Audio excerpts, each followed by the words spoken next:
मेघनाद हनुमान युद्ध। जम्बुवाली के वध का समाचार पाकर निशाचरराज रावण को बेहद क्रोध आया। उसने 7 मंत्रिपुत्रों को और 5 बड़े बड़े नायकों को बुलाकर आज्ञा दी कि उस दुष्ट वानर को जीवित या मृत मेरे सम्मुख उपस्थित करो। राक्षसराज की आज्ञा पाते ही 7 मंत्रिपुत्र और 5 नायक नाना प्रकार के शस्त्रास्त्रों से सुसज्जित असंख्य राक्षस सुबटों की एक विशाल सेना लेकर हो अशोकवाटिका की ओर चल पड़े। इस शत्रु सेना को आते देख पवनपुत्र हनुमान ने किटकिटाकर बड़ी भयंकर गर्जना की। इस घनघोर गर्जन को सुनते ही अनेक सैनिक तो भय से ही मूर्छित हो पृथ्वी पर गिर पड़े। अनेक के कानों के पर्दे फट गए। कुछ ने हनुमान का भयंकर रूप और मृत राक्षस वीरों से पटी भूमि को देखा तो उनका साहस छूट गया और वे मैदान से भाग खड़े हुए। अपनी सेना को इस प्रकार पलायन करते देख मंत्रिपुत्रों ने हनुमान पर बाणों की बौछार आरंभ कर दी। बाणों के आघात से बचने के लिए हनुमान आकाश में उड़ने और शत्रुओं को भ्रमित करने लगे। आकाश में उड़ते वानरवीर पर राक्षस सेनानायक ठीक से लक्ष्य नहीं साध पा रहे थे। इसके पश्चात वे भयंकर गर्जना करते हुए राक्षस दल पर वज्र की भांति टूट पड़े। कुछ को उन्होंने वृक्षों से मार मार कर धराशायी किया और कुछ को लात घूंसों, तीक्ष्ण नखों तथा दांतों से क्षतविक्षत कर डाला।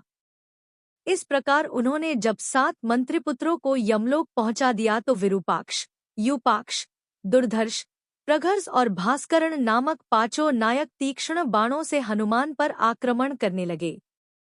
जब दुर्धर्ष ने एक साथ 5 विषैले बाण छोड़कर उनके मस्तक को घायल कर दिया तो वे भयंकर गर्जना करते हुए आकाश में उड़े। दुर्धर्ष भी उनका अनुसरण करता हुआ आकाश में उड़ा और वहीं से उन पर बाणों की वर्षा करने लगा। यह देखकर दांत किटकिटाते हुए पवनपुत्र दुर्धर्ष के ऊपर कूद पड़े। इस अप्रत्याशित आघात को न सह पाने के कारण वह तीव्र वेग से पृथ्वी पर गिरा। उसका सिर फट गया और वह मर गया। दुर्धर्ष को इस प्रकार मारकर हनुमान ने एक साखू का वृक्ष उखाड़कर ऐसी भयंकर मारकाट मचाई कि वे चारों नायक भी अपनी सेनाओं सहित धराशायी हो गए।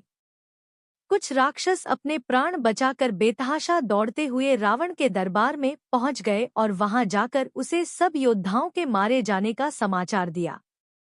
जब रावण ने एक अकेले वानर के द्वारा इतने पराक्रमी नायकों तथा विशाल सेना के विनाश का समाचार सुना तो उसे बड़ा आश्चर्य और क्रोध हुआ। उसने अपने वीर पुत्र अक्षय कुमार को एक विशाल सेना के साथ अशोकवाटिका में भेजा। अक्षय कुमार ने हनुमान को दूर से देखते ही उन पर आक्रमण कर दिया। अवसर पाकर जब अंजनीपुत्र ने उसके समस्त अस्त्र शस्त्रों को छीनकर तोड़ डाला तो अक्षय कुमार उनसे मल्लयुद्ध करने के लिए भिड़ गया, परंतु वह हनुमान से पार न पा सका। हनुमान ने उसे पृथ्वी पर से इस प्रकार उठा लिया जिस प्रकार गरुड़ सर्प को उठा लेता है। फिर दोनों हाथों से बल लगाकर मसल डाला जिससे उसकी हड्डियां सलियां टूट गईं और वह चीत्कार करता हुआ यमलोक चला गया। जब रावण ने अपने प्यारे पुत्र अक्षय कुमार की मृत्यु का समाचार सुना तो उसे बहुत दुख हुआ। उसके क्रोध का अंत न रहा।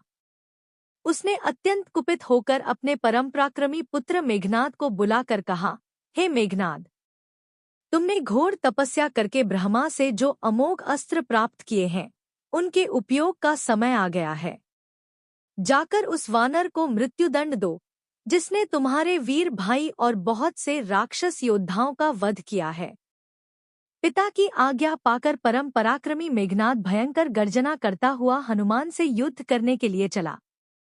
जब तोरण द्वार पर बैठे हुए हनुमान ने रथ पर सवार होकर मेघनाद को अपनी ओर आते देखा तो उन्होंने भयंकर गर्जना से उसका स्वागत किया। इससे चिढ़कर मेघनाद ने स्वर्णपंखयुक्त तथा वज्र के सदृश वेग वाले बाणों की उन पर वर्षा कर दी। इस बाणवर्षा से बचने के लिए हनुमान पुनः आकाश में उड़ गए और पैंतरे बदल बदलकर उसके लक्ष्य को व्यर्थ करने लगे। जब मेघनाद के सारे अमोघ अस्त्र लक्ष्य भ्रष्ट होकर व्यर्थ जाने लगे तो वह भारी चिंता में पड़ गया। फिर कुछ सोचकर उसने विपक्षी को बांधने वाला ब्रह्मास्त्र छोड़ा और उससे हनुमान को बांध लिया। फिर उन्हें घसीटता हुआ रावण के दरबार में पहुंचा।